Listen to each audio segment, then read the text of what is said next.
The CEO's Savior. A werewolf romance story. Opening. Hello, my beautiful dreamers. This is Luna, and welcome back to Luna's Romance Audiobooks, where kindness is never wasted and true love sees past all disguises. Tonight I have a story that will warm your hearts and restore your faith in destiny. It's about a young woman whose compassion changes everything. About a powerful alpha hiding in plain sight. And about how one act of kindness can lead to the love of a lifetime. Picture this: a rainy night, a stranger in need, and a choice that will change two lives forever. She thinks she's saving a homeless man. He knows he's found his mate. And neither of them realizes that fate has been orchestrating this moment all along. So grab your favorite blanket, settle in close, and let me tell you about the night everything changed. This is the CEO's Savior. Prologue. The rain. The rain was relentless. I clutched my worn jacket tighter, my sneakers squelching through puddles as I hurried home from my double shift at the diner. It was nearly midnight, the streets of the city empty, except for the occasional car splashing through the downpour. I was exhausted, broke, and wondering how I'd make rent this month. Then I saw him. He was huddled in a doorway, soaked to the bone, his clothes torn and dirty. At first I thought he was just another homeless person seeking shelter from the storm. The city was full of them, especially in this neighborhood. But something made me stop. Maybe it was the way he held himself. Despite the ragged clothes and the grime, there was something different about him. Or maybe it was just my foolish heart that couldn't walk past someone suffering. "Sir?" I approached cautiously. "Are you okay?" He looked up and I forgot how to breathe. Even dirty and disheveled, he was beautiful. Sharp cheekbones, strong jaw, and eyes. Oh God, his eyes. They were the color of amber, glowing slightly in the darkness, and they held an intensity that made my wolf stir inside me. Which was strange. My wolf never stirred for anyone. "I'm fine," he said, his voice rough. "Just waiting out the rain." "You'll catch pneumonia." I glanced at the sky. The storm wasn't letting up anytime soon. "There's a shelter 2 blocks from here. No shelters." His response was immediate, almost panicked. I studied him more carefully. He was shivering, his lips tinged blue. Whatever his story was, he needed help. And I'd never been good at walking away from people who needed help. "I have a couch," I heard myself say. "It's not much, but it's dry and warm. You can stay the night, get cleaned up, and tomorrow we can figure out—" "You're offering a stranger your couch?" Those amber eyes fixed on me with laser focus. "Do you have any idea how dangerous that is?" "Probably very," I admitted. "But you're clearly in trouble, and I can't just leave you here in the rain." "You don't know me." "I know you need help. That's enough." For a long moment he just stared at me. Then slowly, he stood. He was tall, easily 6'2" or 6'3", and even in his bedraggled state, there was something commanding about him. "You're either very brave or very foolish," he said. "Definitely foolish." I offered a smile. "I'm Mira, by the way. Mira Chen." "Dante." He didn't offer a last name. "Well, Dante, let's get you out of this rain." As we walked the 3 blocks to my tiny studio apartment, I couldn't shake the feeling that I'd just made a decision that would change my life forever. I had no idea how right I was. Because the homeless man I'd just brought home wasn't homeless at all. He was Dante Wolf, billionaire CEO of Wolf Industries, and alpha of the largest pack in the city. And the moment he'd looked into my eyes, he'd known. I was his mate, the one he'd been searching for his entire life. And he had absolutely no intention of ever letting me go. Chapter 1. The Stranger. My apartment was tiny, a studio in a converted warehouse with a bathroom the size of a closet and a kitchen that was basically a hot plate and a mini fridge. But it was mine, and it was clean. "Sorry about the size," I said, grabbing a towel from my tiny bathroom. "It's not much, but the rent is cheap and the landlord doesn't ask questions about wolves." Dante took the towel, his fingers brushing mine. The contact sent a jolt of electricity up my arm. "It's perfect," he said, and something in his voice made me think he actually meant it. The bathroom's through there. There's hot water, though not a lot of it. I have some clothes that might fit. My ex left some stuff behind. I rummaged through my closet, pulling out sweatpants and a t-shirt. They'll be big on you, but at least they're dry. Your ex? There was an edge to his voice. Yeah, he left 6 months ago. Said dating a broke Omega with no prospects wasn't his idea of a future. I tried to keep my voice light, like it didn't still hurt. Anyway, bathroom's all yours. I'll make some tea. While he showered, I busied myself with my ancient kettle, trying not to think about the attractive stranger currently naked in my bathroom. What was I doing? I'd brought a complete stranger into my home. He could be dangerous, could be a criminal, could be... The bathroom door opened, and all thoughts fled. Dante emerged in the borrowed clothes, his dark hair still damp, his amber eyes bright against clean skin. Without the grime and rain, he was even more devastating. And his scent, now that he was clean, I could smell it properly. Pine and leather, and something expensive, like old money and power. My wolf practically purred. Better? I managed. Much. Thank you. He moved into the small space, and suddenly the apartment felt even tinier. I should explain, you don't owe me any explanations. I handed him a chipped mug of tea. Whatever your situation is, it's none of my business. You're very trusting. You're very suspicious. I smiled. Look, I'm not going to pry. You needed help. I offered it. Tomorrow morning you can go on your way and we'll never see each other again. Something dark flashed across his face. Is that what you want? The question caught me off guard. What? Do you want me to leave tomorrow and never see me again? I should have said yes, should have kept this simple and uncomplicated.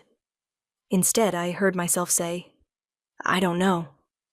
He stepped closer, and I could feel the heat radiating from him. I know what I want. What's that? To understand why a beautiful woman would risk her safety for a stranger. Why you'd bring me into your home, feed me, clothe me, and ask for nothing in return. It's called kindness. Maybe you're not familiar with it. His laugh was rough. I'm familiar with it. I'm just not used to experiencing it without strings attached. Well, there are no strings here. Just human, wolf decency. You're Omega. It wasn't a question. Yeah, is that a problem? No, just rare to find an Omega living alone in the city. Most join packs for protection. I was in a pack. It didn't work out. I didn't elaborate. Didn't mention how the pack had treated me like property. How my ex had been chosen by the Alpha as my suitable match. How I'd run the moment I turned 21 and could legally leave. Their loss, Dante said softly. You don't know me. I know enough. His hand reached out, tucking a strand of hair behind my ear. The gesture was intimate, possessive, completely inappropriate. I should have pulled away. I didn't. You should get some rest, I said, my voice embarrassingly breathy. The couch folds out. Blankets are in that closet. Where will you sleep? The couch is also my bed. I'm not taking your bed. You're the guest. Mira.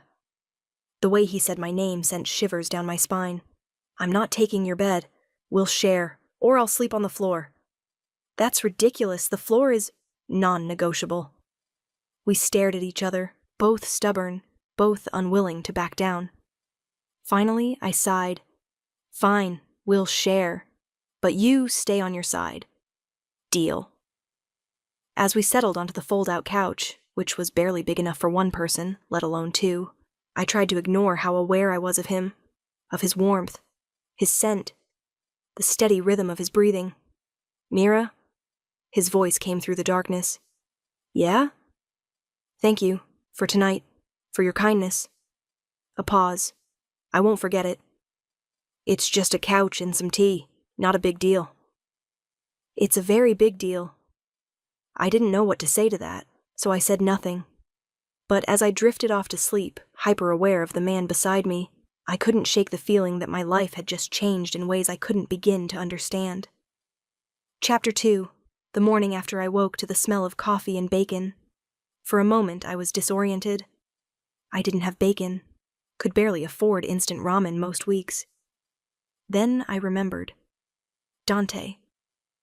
I sat up to find him in my tiny kitchen, somehow making breakfast in a space that barely fit one person. "You're cooking," I said stupidly. "I'm attempting to cook. Your kitchen is challenging." He smiled, and the expression transformed his face. "But I found eggs and bacon in your fridge." "I didn't have bacon yesterday. I went to the corner store this morning. Hope you don't mind." I stared. "You went shopping? But I thought you didn't have money." "I have money, just not access to it at the moment." He plated the food with surprising skill. "Complicated situation. Are you in trouble? Running from someone?" "In a manner of speaking." He set a plate in front of me. "Eat, then I'll explain." The food was incredible, way better than anything I could make. "You're a good cook," I said. "My mother insisted I learn. Said a man who couldn't feed himself wasn't worth much." "Smart woman." She was. Past tense. Sadness flickered in his eyes. "She passed when I was 20. I'm sorry. It was a long time ago." He sat across from me with his own plate. "Now, about my situation." My phone rang. The ringtone meant it was my boss at the diner. "Sorry, I have to take this," I answered. "Hello." "Mira, thank God. I need you to come in. Ashley called in sick and we're slammed."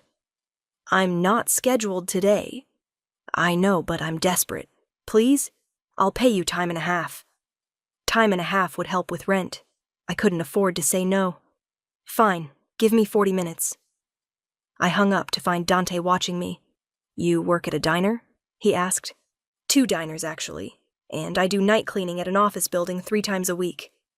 I stood, gathering the plates. "Gotta make rent somehow." "You work 3 jobs?" "Welcome to life as a lone omega in the city." I tried to keep my voice light. "The world isn't exactly set up for us to thrive." Something fierce flashed across his face. "That's going to change." "Sure it is. Right after pigs fly." I grabbed my work clothes. "Look, I have to go. You can stay if you want, or leave if you need to. Either way, there's food in the fridge and I'll wait." "What?" "I'll wait for you to come back." His amber eyes held mine. "If that's okay." I should have said no, should have kept boundaries. "Okay," I whispered. His smile was devastating. "Good. Now go. I'll clean up here." The day at the diner was brutal. We were understaffed and overcrowded, and my feet were killing me by hour 3. But I couldn't stop thinking about Dante, about the way he'd looked at me this morning, about his smile, about the strange pull I felt toward him. "Earth to Mira," my coworker Sam said. "You okay? You've been spacing out all day." "Just tired." "You're always tired. You work too hard." Sam, a beta wolf with kind eyes, had been trying to get me to join his pack for months. "The offer still stands, you know. My alpha would welcome you." "I appreciate it, but I'm not joining another pack." "Why not? You'd have protection, support. You wouldn't have to work yourself to death." "I'd also have to follow pack rules, submit to the alpha, potentially be matched with someone I don't choose." I shook my head. "I'd rather struggle alone than lose my freedom again." Sam sighed. "You're stubborn. And you're persistent. We're even." When my shift finally ended at 8, I was exhausted. But the thought of going home, where Dante might still be waiting, energized me. I practically ran the 3 blocks to my apartment. He was there. Not just there, but he'd cleaned. My tiny apartment, which was usually cluttered and chaotic, was spotless. Dishes done, laundry folded, even the windows had been washed. "What did you do?" I stared around in shock. "I got bored." He was reading a book from my small shelf. "Hope you don't mind. You cleaned my entire apartment because you were bored?" I also fixed your leaky faucet and tightened the loose handle on your closet door. He set down the book. How was work? Exhausting. But why are you... I gestured around. Why are you still here? I thought you'd leave. I told you I'd wait. Yes, but I didn't think you actually meant... I stopped. Dante, what's going on? Who are you, really? He stood, moving toward me with that predatory grace I'd noticed last night. I'm someone who's been looking for you my entire life, he said softly. And now that I've found you, I'm not letting you go. What are you talking about? You're my mate, Mira. The world tilted. What? I knew the moment I saw you, the moment I caught your scent. His hand reached out, cupping my face. You're my fated mate, the one the moon goddess chose for me. That's impossible. I would have felt... You did feel it. You feel it right now. The pull, the connection, the way your wolf responds to mine. He was right.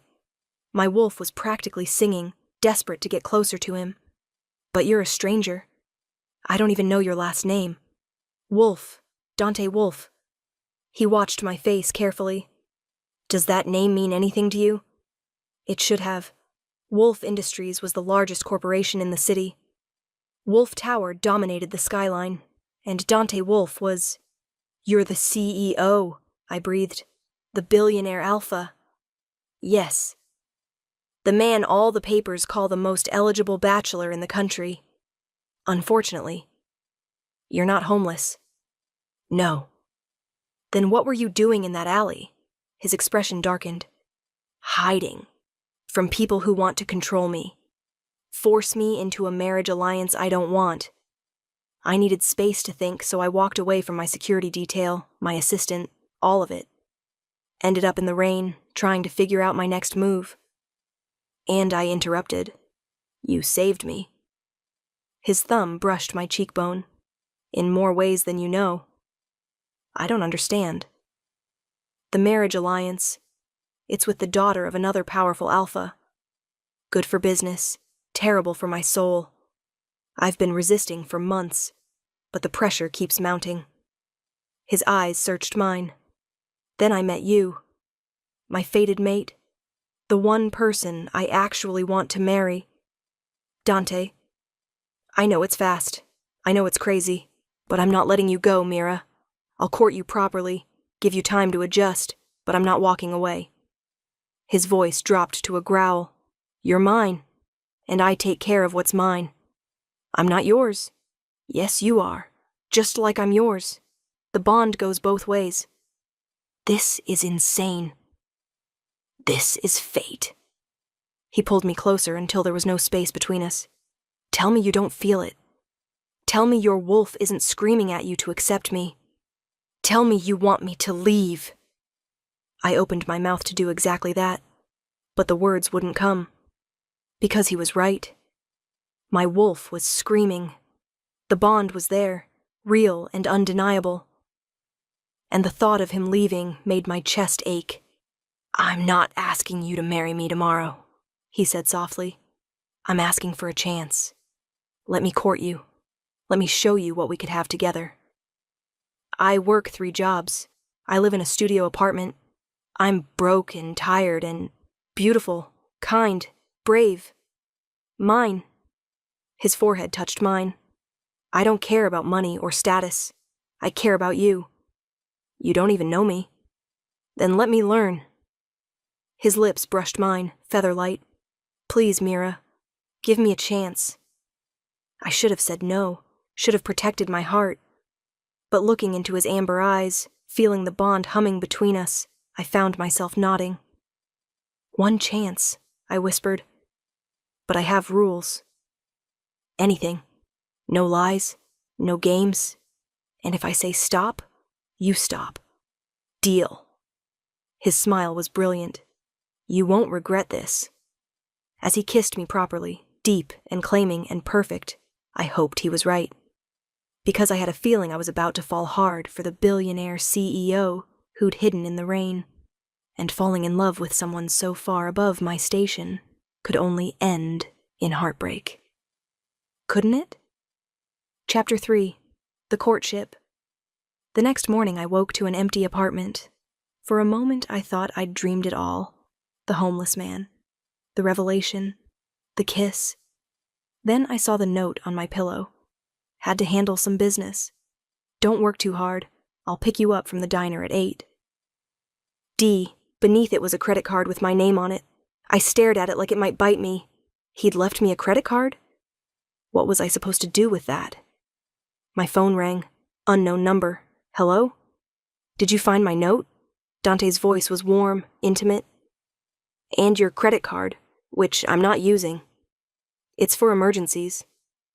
I don't need your money. I know you don't, but I need to know you're taken care of. His voice softened.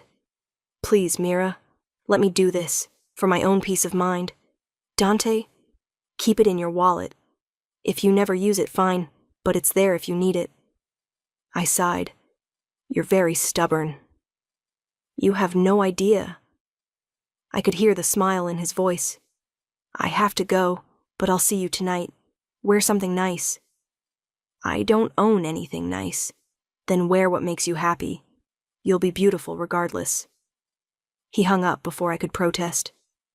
That night, true to his word, a sleek black car pulled up outside the diner at exactly 8.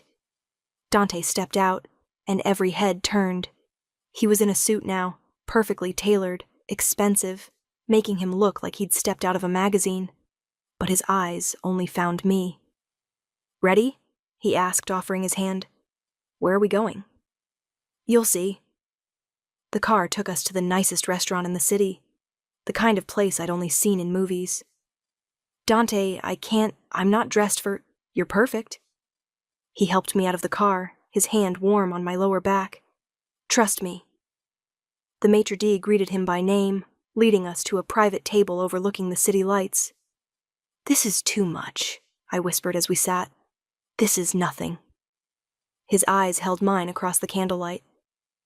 I'd give you the world if you'd let me. I don't want the world. I just want... I stopped. What? Tell me what you want, Mira. Honesty, authenticity, someone who sees me, not what I can do for them. I see you. His hand reached across the table, finding mine.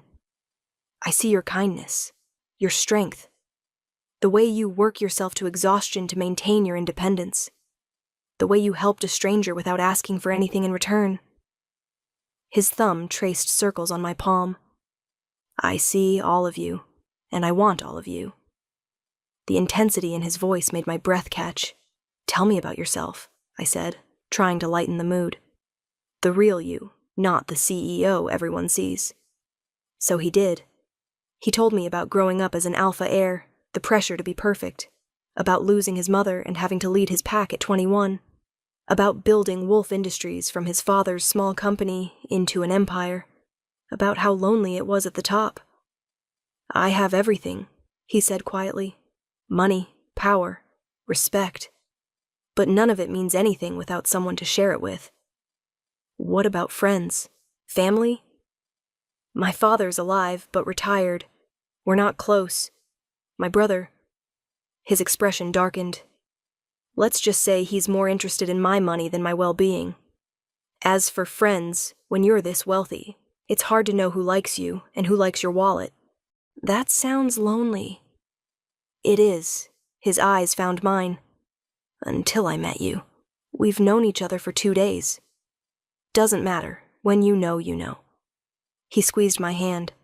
Now tell me about you. The real you. So I told him about growing up in a small pack, about my parents who died when I was 16, about being raised by the pack alpha who saw me as property, about my ex who'd been chosen for me, who'd made it clear I was a disappointment, about running away at 21 with nothing but a backpack and hope. You're incredibly brave, Dante said when I finished. I'm not brave. I'm just tired of being controlled. That's what makes you brave. His gaze was fierce. You chose freedom over security, independence over comfort. That takes courage. Or stupidity. Never stupidity. You're brilliant, Mira. Don't let anyone tell you otherwise. The sincerity in his voice made tears prick my eyes. After dinner, he drove me home. "Can I come up?" he asked at my door. "I don't think that's a good idea. I just want to talk. I promised to be a gentleman." "That's what I'm afraid of," I muttered. His laugh was warm. "Let me in, Mira. Please." Against my better judgment, I did. We talked until 2 a.m, about everything and nothing, about dreams and fears and hopes for the future. And when he finally left, pressing a soft kiss to my forehead, I realized I was in serious trouble, because I was falling for him. Hard and fast and completely. Chapter 4. The complications over the next 2 weeks, Dante courted me like I was precious. Flowers at the diner, lunch delivered to my work, dinners at amazing restaurants, and always, always, his complete attention. He never pushed, never demanded, just cherished me. It was intoxicating and terrifying, because I knew it couldn't last. The reality hit one morning when I was leaving the diner after my shift. A woman was waiting outside, elegant, beautiful, dripping in designer clothes and expensive jewelry. "You must be Mira," she said, her smile sharp. "Can I help you?" "I'm Victoria Sterling, Dante's fiancée." The world tilted. "What? Oh, he didn't tell you?" Her laugh was cruel. "How typical." "Yes, Dante and I have been engaged for 6 months. Our families have an arrangement." "He told me he didn't want that marriage. What he wants is irrelevant. Our union is good for both packs, both businesses. It's happening whether he likes it or not." She stepped closer, and I could smell her expensive perfume. "And you, little Omega, are just a distraction. A momentary amusement before he accepts his duty. You're lying." "Am I?" "Ask him about the engagement party scheduled for next month. Ask him about the contract his father signed. Ask him why he's been hiding from his responsibilities." Her smile was vicious. "He's using you, sweetheart. Once he's bored, he'll toss you aside and marry me like he's supposed to." She left me standing there, her words echoing in my mind. That night, when Dante came to pick me up, I confronted him. "Is it true?" I asked. "Are you engaged to Victoria Sterling?" His expression shuddered. "Who told you? So it is true." "It's complicated. It's a yes or no question, Dante. Are you engaged to another woman?" "On paper, yes, but I never agreed to it. My father signed the contract without my consent." "You lied to me." The betrayal cut deep. "You said no lies." "I didn't lie. I just didn't—" "Tell me you were engaged? That's a pretty big omission, don't you think?" "I was going to tell you. When? After you married her? After you got bored with the poor Omega?" Tears burned my eyes. "She said you're using me, that I'm just a distraction." "She's wrong. Mira, you have to believe me. I don't have to believe anything. I was stupid to think this could work. You're a billionaire CEO with obligations and alliances and you're my mate." His voice cracked.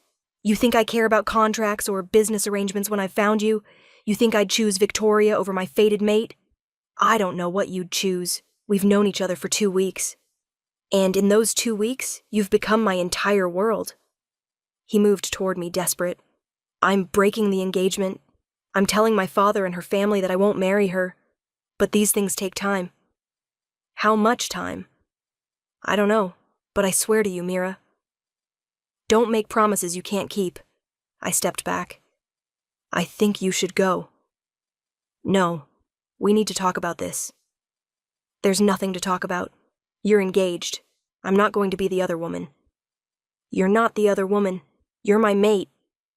I'm an Omega you met 2 weeks ago while you were engaged to someone else." My voice broke. "Please, just go."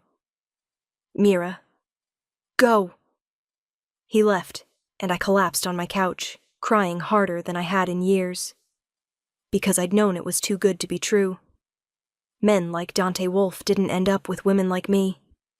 They married socialites and business partners and women who fit their world, not broke Omega girls working 3 jobs just to survive.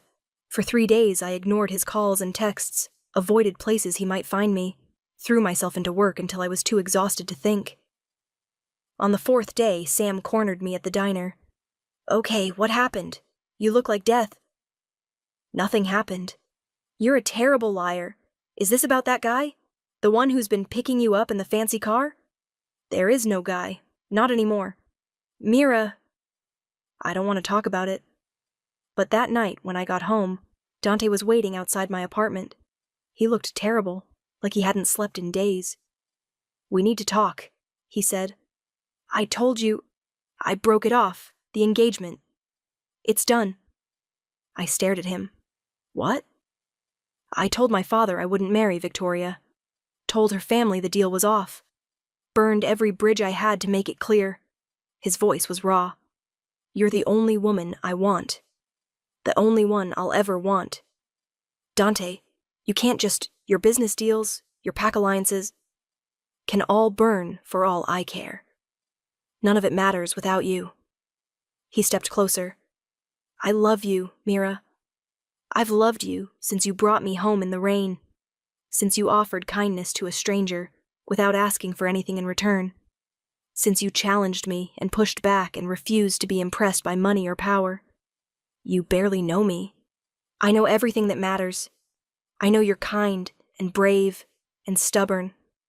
I know you work yourself to exhaustion to maintain your independence. I know you'd rather struggle alone than compromise your freedom." His hands cupped my face, and I know that losing you would destroy me in ways nothing else ever could. "I'm scared," I whispered. "So am I. But I'd rather be scared with you than safe without you. What if this doesn't work? What if we're too different? Then we'll figure it out together. But Mira..." His eyes held mine, golden and intense. "I'm not giving up on us. On you. On what we could have together. So you need to decide. Are you brave enough to take this chance with me?" I looked at him, really looked at him. Saw the vulnerability beneath the power, the loneliness beneath the wealth, the desperate hope in his eyes. And I made my choice. "Yes," I breathed. "I'm brave enough." His kiss was everything. Relief and joy and desperate love, all wrapped into one. And as he held me, the bond between us blazing bright, I knew I'd made the right choice. Even if the world thought we were crazy, even if obstacles lay ahead, we'd face them together. Chapter 5. The Revelation. Absolutely not. Dante's father, Malcolm Wolfe, stood in the penthouse office, his face purple with rage. We'd been summoned to Wolfe Tower for a family meeting that was really just an ambush. "The engagement is broken," Dante said calmly. "I'm not marrying Victoria. You signed a contract. You signed a contract, without my knowledge or consent." Dante's voice was steel. "Which makes it void. You're throwing away a multi-billion-dollar alliance for this." Malcolm's eyes raked over me with contempt. "This Omega? This Omega is my fated mate. Show her respect or leave." "Fated mates," Malcolm scoffed. "That's just the moon goddess's way of complicating perfectly good business arrangements." "Father, I won't allow it. You will marry Victoria Sterling. You will complete the alliance. And you'll send this girl back to whatever gutter she crawled out of." The words stung, but I lifted my chin. "I'm standing right here." "I know." Malcolm's smile was cruel. "Which makes this easier. Here's how this works, Miss Chen. I'll pay you $5 million to disappear from my son's life. You sign a non-disclosure agreement, you leave the city, and you never contact him again. I'm not for sale. Everyone has a price. Not me." I looked at Dante. "Can we go now?" Pride and love flashed across his face. "Absolutely." "If you walk out that door," Malcolm threatened, "I'll cut you off. No more money, no more company, no more pack." Dante's hand found mine. "Then I guess I'm unemployed." We left Malcolm sputtering in his office. In the elevator, I turned to Dante. "You just gave up everything." I gave up nothing that mattered. He pulled me close.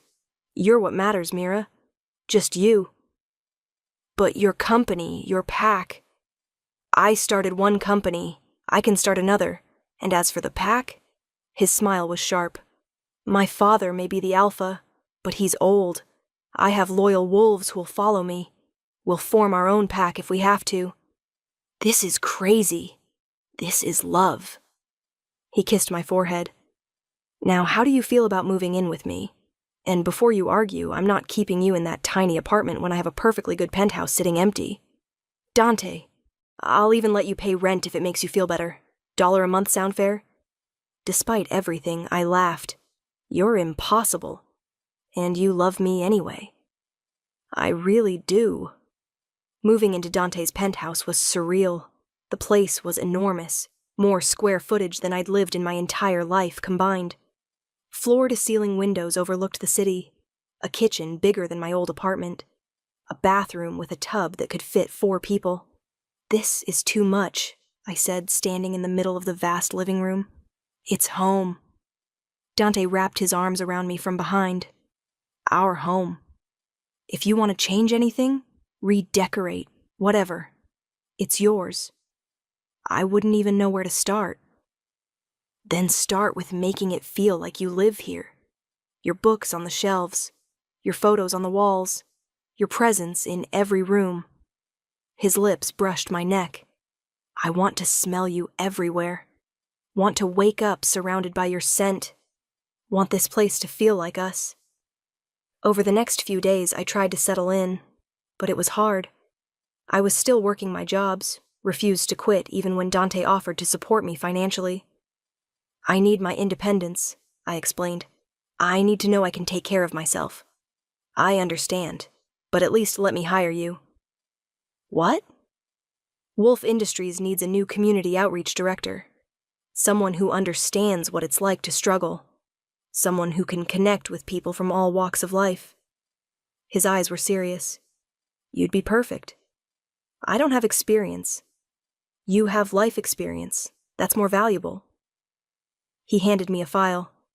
Look it over. Think about it. The salary is competitive. The hours are reasonable, and you'd actually be making a difference. I looked through the file.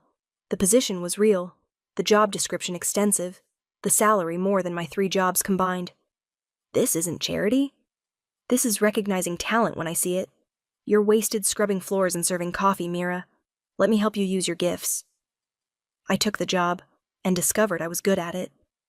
Within weeks, I'd implemented new community programs, set up partnerships with shelters, created initiatives to help lone wolves find housing and employment. You're a natural, Dante said one night, watching me work on my laptop. I'm just doing what should have been done years ago. That's what makes you perfect for this. He pulled me into his lap. I'm so proud of you. Thank you for believing in me. Thank you for taking a chance on me. Everything was perfect. Until the night Victoria showed up at our penthouse. We need to talk, she said, pushing past me when I opened the door. Victoria, you need to leave. No, I need Dante to understand what he's throwing away. She turned as he entered from the bedroom. Your father's dying. Dante froze. What? Heart attack. 3 days ago. He's in the hospital asking for you. Her expression was smug, begging you to come back, make amends, take your place in the company. Is this a trick? Call the hospital yourself. She tossed him a card. Room 4012. But you'd better hurry. Doctors don't think he has long. She left, and Dante stood there shell-shocked. I have to go, he said. I know. I'll come with you. No. Stay here. I need to do this alone. Dante, he kissed me quickly. I love you. I'll be back soon. But something in his eyes made me worried, and when he didn't return that night, my worries intensified. I called his phone. No answer. Called the hospital. They wouldn't give me information since I wasn't family. By morning, I was frantic. Then I saw the news. Dante Wolf returns to family business. engagement to Victoria Sterling back on. The accompanying photo showed Dante and Victoria, his arm around her waist, both smiling for the cameras. My world shattered. He'd left me, gone back to his old life, chosen duty over love. I should have known it was too good to be true. Men like Dante Wolf didn't end up with women like me. They never did. Chapter 6. The truth, I spent 3 days in the penthouse, numb. He didn't call, didn't text, didn't come home. On the 4th day, I packed my things.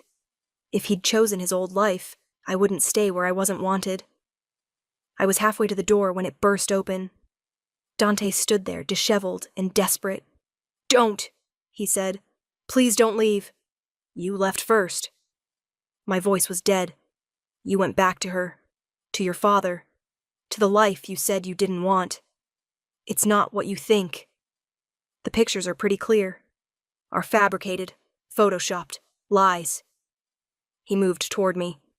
"My father did have a heart attack, but he's fine, recovering. And the moment I got to the hospital, Victoria and her father were there, with a new contract, demands, threats." "What kind of threats?" "Against you." His hands clenched. "They said if I didn't return to the company, didn't go through with the engagement, they'd ruin you, destroy your reputation, get you blacklisted from every job in the city, make sure you'd never work again." "So, you caved?" "No. I pretended to cave while I gathered evidence." He pulled out his phone, showing me photos, documents, recordings.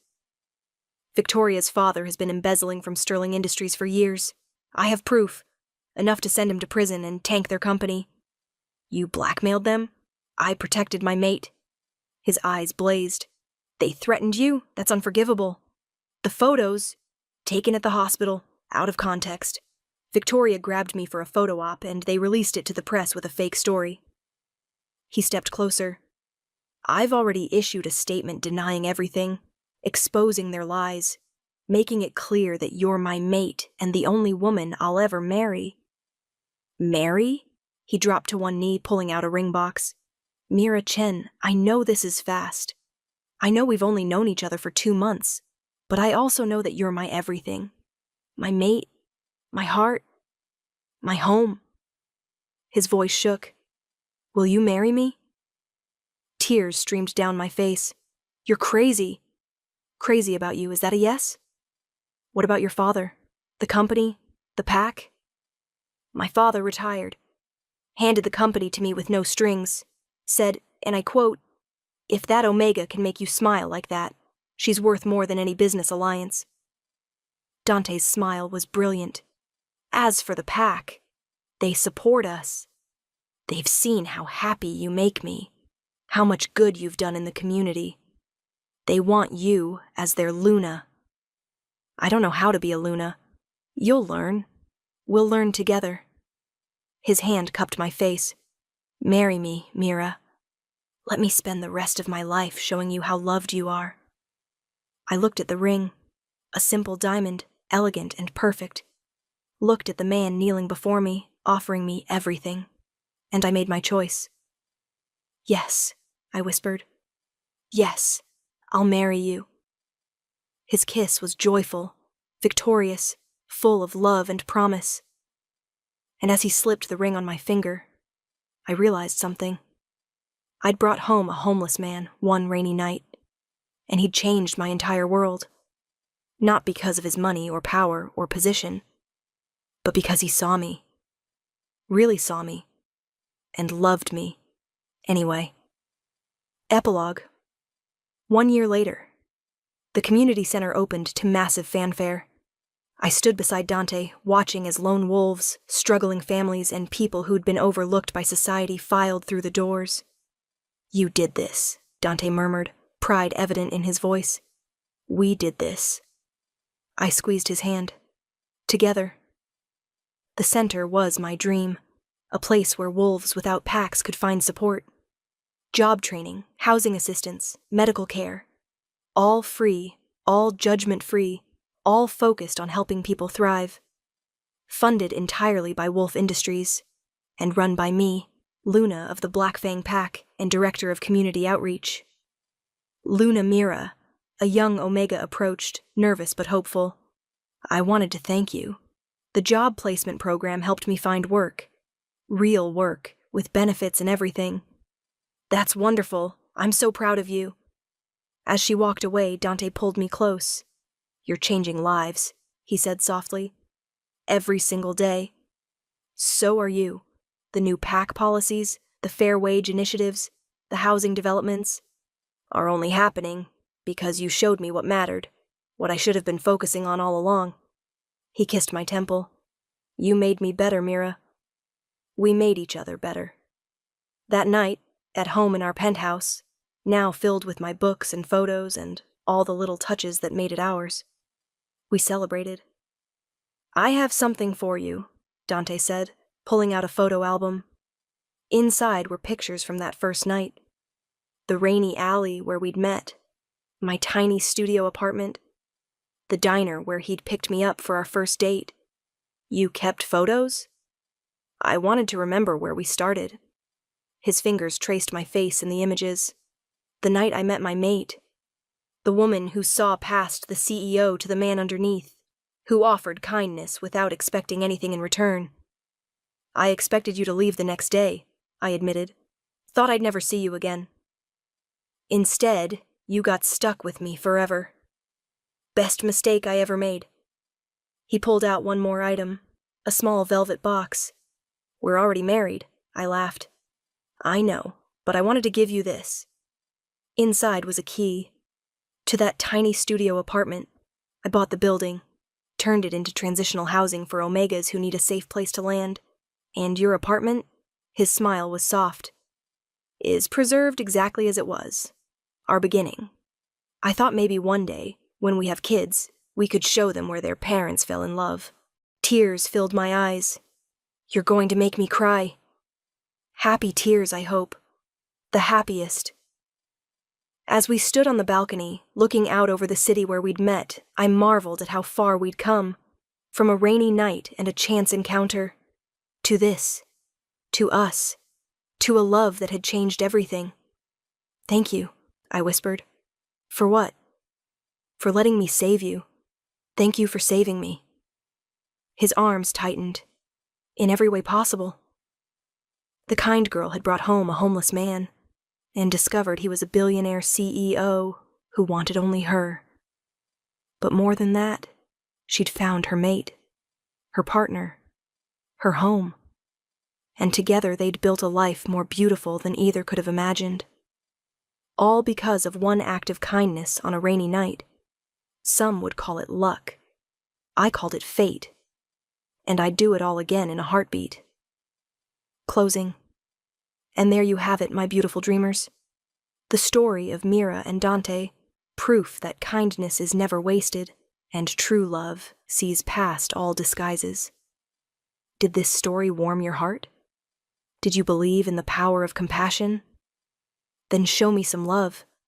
Hit that like button, drop a comment telling me which moment touched you most, and subscribe to Luna's Romance audiobooks for more stories of unexpected love. I want to know, would you have brought home a stranger in the rain? Would you have given a homeless man shelter? Tell me in the comments. And speaking of unexpected encounters, our next story is going to sweep you off your feet. It's called The Rogue Alpha's Bride, and it follows a she-wolf sold in marriage to pay her father's debts to a rogue alpha king with a dark reputation. She expects cruelty. She finds passion. And the mate bond that forms between them might be the only thing that can save his fractured kingdom. Until next time, my dreamers, may your kindness be rewarded, your compassion be recognized, and your love stories begin with a single act of bravery. This is Luna, signing off. Sweet dreams, beautiful souls.